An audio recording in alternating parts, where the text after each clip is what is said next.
আমাকে এখন আপনারা যে জায়গায় দেখছেন সেটি হচ্ছে কুড়িগ্রাম জেলার নাগেশ্বরী উপজেলায় কুটি বামনডাঙ্গায় এসব পানিবন্দী যে মানুষগুলি আছে সেই মানুষগুলির মাঝে আমরা শুকনো খাবার 4 নম্বর ওয়ার্ডে পানিবন্দী মানুষের মাঝে আমরা এই শুকনো খাবারগুলো পৌঁছায় দিচ্ছি। এই প্রতিবারই প্লাবিত হয়ে নদীগর্ভে বিলীন হয়ে যায়। আর এই মানুষগুলি এতই অসহায় যে আপনারা দেখতে পাচ্ছেন কতদিন থেকে আপনারা এই পানিবন্দী আছেন এবং খাবার দাবারের কি অবস্থা। নাম কি? আমার নাম মোহাম্মদ সিরাজ আলী। এটা কোন জায়গা? এটা চর দামাল গ্রাম ফান্দেশ্বর রায়গঞ্জ। এটি হচ্ছে কুড়িগ্রাম জেলার নাগেশ্বরী উপজেলার দামাল গ্রাম ফান্দেশ্বর। এখানে কোরবানি ঈদের পর থেকেই তারা পানিবন্দী আছে। আপনারা দেখতে পাচ্ছেন কতটা বাড়ি আছে আপনারা পানিবন্দী। এখানে কতটা বাড়ি আছে আপনার পানিবন্দী? 20 ঘর। আমরা শুনলাম এখানে 20 ঘর পানিবন্দী আছে আশেপাশে। আসসালামু আলাইকুম।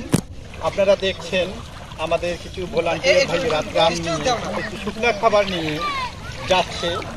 আর এটি হচ্ছে কুড়িগ্রাম জেলার নাগেশ্বরী উপজেলার জামাল গ্রামে। আগে বন্যা আসে এবং সবার শেষে বন্যা শেষ হয়ে যায়। আর এসব অসহায় মানুষগুলো যে ফসলাদি জমি আছে যা আবাদ রোজগার করে সেগুলি বন্যায় প্রতিবারই প্লাবিত হয়ে নদীগর্ভে বিলীন হয়ে যায়। আর এই মানুষগুলি এতই অসহায় যে আপনারা দেখতে পাচ্ছেন ঘর চতুর্পাশে পানিতে ডুবে গেছে। যান ঘরে দিয়ে দেন। আপনার নাম কি? একটু বাইরে আসেন কথা বলি।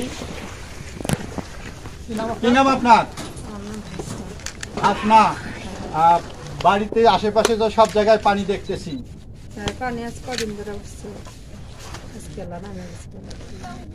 আজকে একটু আগের চাইতে কম, তাই তো? এখানে কে কে থাকে আপনার? কতদিন থেকে আপনারা এই পানিবন্দী আছেন এবং খাবার দাবারের কি অবস্থা? কেউ কি আপনাদের খাবার দাবার দিয়ে গেছে? আসলে 10 করে চাল এই পরিবারের মধ্যে কিছু হয় না, 2-1 দিন খাওয়া যায়। কিন্তু অনেক দিন তো ঈদের পর থেকেই তো এরা পানিবন্দী। কতদিন থেকে?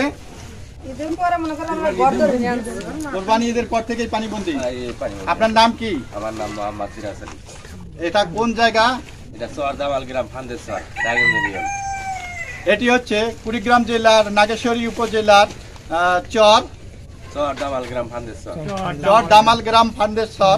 এখানে কোরবানি ঈদের পর থেকেই তারা পানিবন্দী আছে।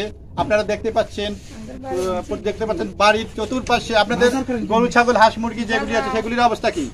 অবস্থার মধ্যে যে পানি আরো বেশি আছে তখন অন্য বাড়িতে নিয়ে রাখছিলাম।